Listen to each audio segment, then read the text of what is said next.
मुझे अब ज्वाइन कर रहे हैं माहिर कानून साबिक प्रोसिक्यूटर नायब राजा आमिर अब्बास साहब। अस्सलाम वालेकुम, बहुत शुक्रिया आमिर आपका। आमिर, बहुत ही इंपॉर्टेंट केस है, फॉरेन फंडिंग केस। ज़ाहिर है तहरीक इंसाफ के ऊपर एक इसकी तलवार लटक रही है। 5 साल हो गए हैं, केस चल रहा है। आखिरी समाअत मार्च 2018 में हुई थी। क्यों इतने अरसे से आप समझ रहे हैं कि ये केस लटका हुआ है? क्योंकि तहरीक इंसाफ तो आज भी ये मौक़िफ़ अपना रही है। अगर इलेक्शन कमीशन इतने अरसे से इसको इन्वेस्टिगेट कर रहा है, छानबीन कर रहा है, कुछ होना होता, कुछ निकलना होता तो निकल आता। क्यों इतने अरसे से ये लटक रहा है केस?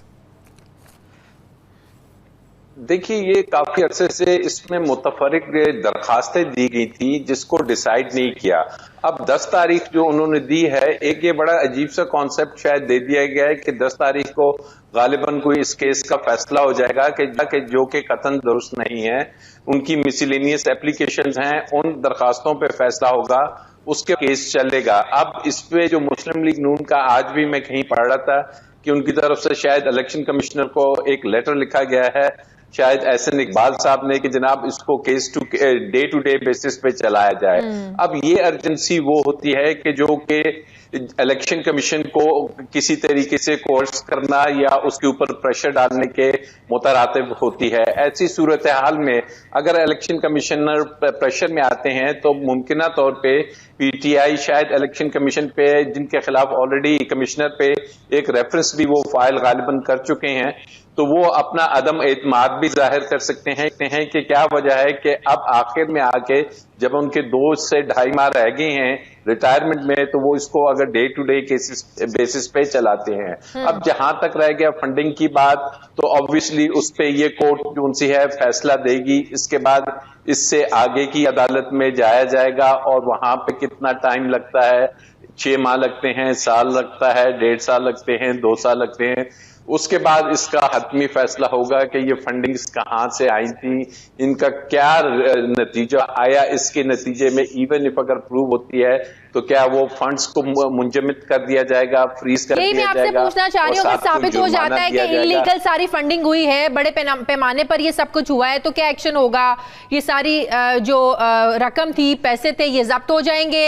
कार्रवाई किस किस के खिलाफ होगी? पार्टी के खिलाफ कार्रवाई होगी? चेयरमैन क्या होगा? क्या इसमें ऑब्वियसली ऐसे होता है कि अगर ये आ जाए तो एक तो फाइन होता है और फ्रीजिंग ऑफ ये लिखा जाता है हुकूमत को कि अगर कोई ऐसे फंड्स आए हैं तो उन्हें फ्रीज कर दिया जाए। ये तासुर देना कि शायद उसके नतीजे में पूरी पार्टी तहलील कर दी जाएगी, तो ये इलेक्शन कमीशन का मैंडेट नहीं है कि वो पार्टी को खत्म कर दे और जो उसकी बेसिस पे इलेक्शन हुए हैं उन्हें कोई किसी अंदाज में नल एंड वॉइड करार दिया जाए। तो ये इलेक्शन कमीशन ऑफ पाकिस्तान के मैंडेट में नहीं है और वो फंड्स को फ्रीज कर सकते हैं, फाइन कर सकते हैं। ये भी तब होगा कि जब ये फाइनलिटी अटेन करेगा। फाइनलिटी ये अल्टीमेटली अटेन करेगा जब सुप्रीम कोर्ट इस पे डिसीजन देगी और सुप्रीम कोर्ट के फैसले के बाद जाके ये कहीं होगा। तो ये एक मुल्क में खामखा का एक रुझान, एक अजीब सा वो तासुर दे दिया गया है कि शायद इस पार्टी को खत्म हर पार्टी का जो चेयरमैन है, हर पार्टी का जो चेयरमैन है, जाहिर है वो सर्टिफाई करता है कि हमारे जो तमाम बैंक अकाउंट्स हैं ट्रांसपेरेंटली हम लोगों ने डिक्लेयर किए हैं, लेकिन बाद में मामला कुछ और निकलता है। पता चलता है जी 18 जो आपके अकाउंट्स हैं वो खुफिया अकाउंट्स हैं। तो ये झूठ के जुमरे में, 62-63 के जुमरे में नहीं आता है फिर ये? इस पे तो हमने बड़े लोगों को नायल होते देखा है। नहीं कतन, ये देखिए 62-63 की जो होती है कि आप एक स्टेटमेंट ऑन ओथ देते हैं, आप हल्फिया बयान देते हैं, लेकिन यहाँ पे कोई ऐसा हल्फिया बयान नहीं। आपने सिर्फ अपने जो आपका अकाउंट्स देखता है, सेक्रेटरी फाइनेंस होते हैं, उनके जरिए एक स्टेटमेंट फाइल करनी होती है। वो स्टेटमेंट फाइल होती है, ये अकबर एस अहमद साहब जो कर रहे थे, बहुत से अकाउंट्स तो इनके अपने साइन से थे, तो ये इनके अपने ऊपर भी लायबिलिटी आती है कि अगर ये वो अकाउंट्स ऑपरेट कर रहे थे तो इन्होंने खुद से क्यों नहीं बताया, इनकी क्या मेलफ आईडीज थी। तो ये तमाम चीजें कोर्ट डिटरमिन करेगा। अब चूंकि मामला इलेक्शन कमीशन ऑफ पाकिस्तान में है तो उसके मेरिट्स पे तो हम इतनी ज्यादा बात नहीं करते, लेकिन ये बात बड़ी वाज़ेह है कि इन केस इसमें जो चेयरमैन होता है या जो पार्टी को हेड कर रहे होते हैं उनकी लायबिलिटी इस हद तक होती है कि जो फाइनेंस के सेक्रेटरी होते हैं उन्हें जो स्टेटमेंट ऑफ अकाउंट्स बना के देते हैं वो उसे करते हैं।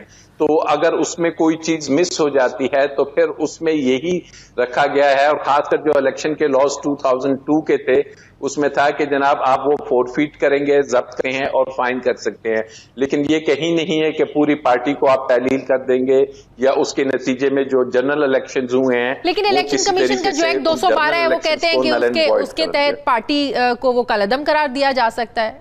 Is it true? और कहते हैं कि ये मनी लॉन्ड्रिंग के जुम्मे में भी आएगा, क्रिमिनल एक्ट है ये।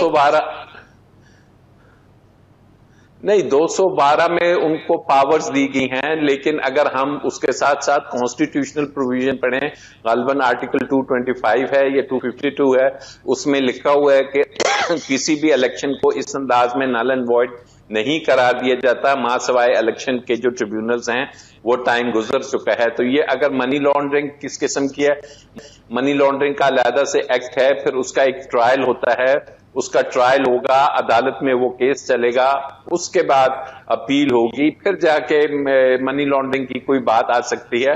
और लॉन्ड्रिंग में ये चीज साबित करनी जरूरी होती है कि जो पैसा है वो इल्लीगल तरीके से कमाया गया है, ना सिर्फ कि वो पैसा लाया गया है, उसमें यह होता है कि वो करप्शन या करप्ट प्रैक्टिसेस से या कोई ड्रग मनी है या किसी और किस्म का ऐसा पैसा है कि जो कि गैर कानूनी तरीके से एक्वायर किए गए हैं। अगर ये सिंपली ओवरसीज पाकिस्तानी के जो कि डॉक्टर्स हैं, इंजीनियर्स हैं, बिजनेसमैन हैं, वहां से अगर भेजते थे तो ये मनी लॉन्ड्रिंग के जुमरे में कतन नहीं आएगा। अगर हम पाकिस्तान सवाल तो तब उठते हैं ना कि इन अकाउंट्स को छुपाया क्यों गया।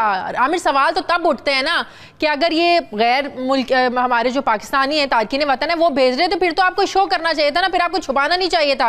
ये जो 18 खुफिया अकाउंट जो अब सामने आ रहे हैं, फिर तो छुपाने का कोई जवाब नहीं था।